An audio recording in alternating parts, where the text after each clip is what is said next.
Hey folks, today I'm going to tie a little fly that I like to use. It's a variation of San Juan worm, but it's much darker and uses a few glass beads in it. I call it the Bropie bug, named it after my little sister, and today is her birthday. Happy birthday, Bropie.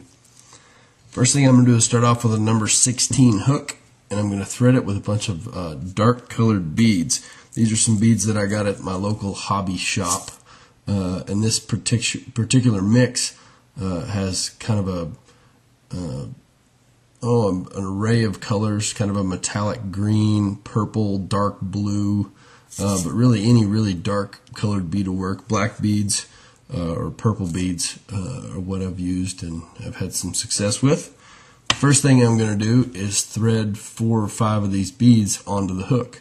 And what I like to do is lay the beads out on my bench, and they sit like little donuts, and you can take that hook and just kind of press on them, and it folds them right up onto the hook, and you can slide them straight on. It's a pretty easy way to do that. So get some on to almost cover the entire hook shank, but not quite. Then I'm going to take some black thread, start it back here behind all of the beads,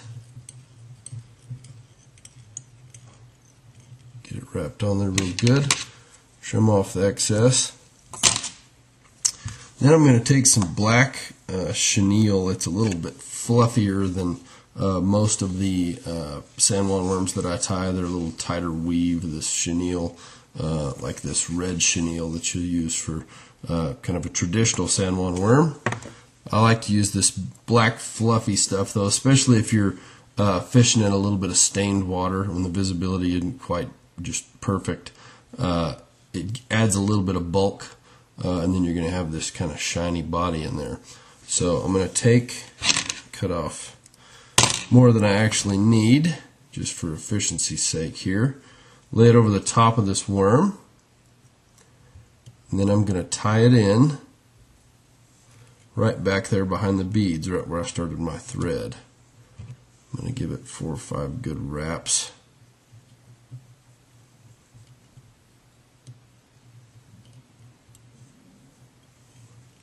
There we go. That ought to work. Now what I'm going to do is wrap a few times in front of where it came over there. Make sure you've got a little bit of room to slide those beads back because we're going to be tying in front of this front bead as well. And so now what I like to do is trim that off.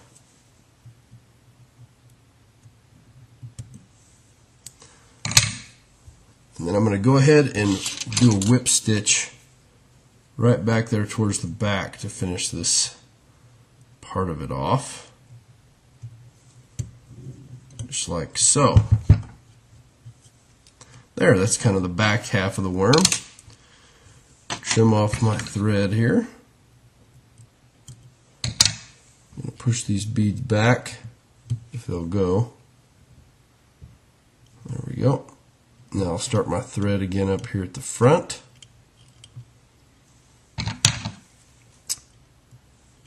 It's a pretty easy fly to tie. Doesn't take too long, but it's pretty effective. You're going to pay a couple of bucks for these at the fly shop. So what I'll take now is take the remainder that I had left over, just lay it over the top like this, kind of pull those beads back, one loose wrap, and then pull it down tight so I can make sure it kind of sits on top there. Give it 4 or 5 good wraps.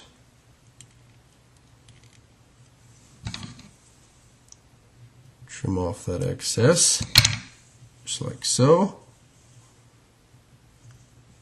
Okay. Come down here to the front. Give that a little whip stitch. Oops. Kind of had them pop off there a little bit.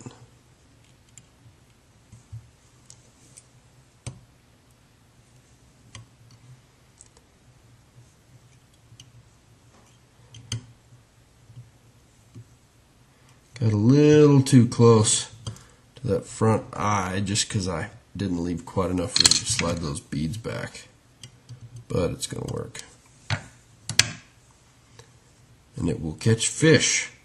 Trim this off about 3/4 of an inch on either end, just like so.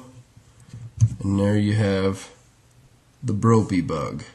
It's essentially a black San Juan worm with some purple or just kind of some different colored beads in the middle. It gives a little bit of flash, gives it a little bit of weight.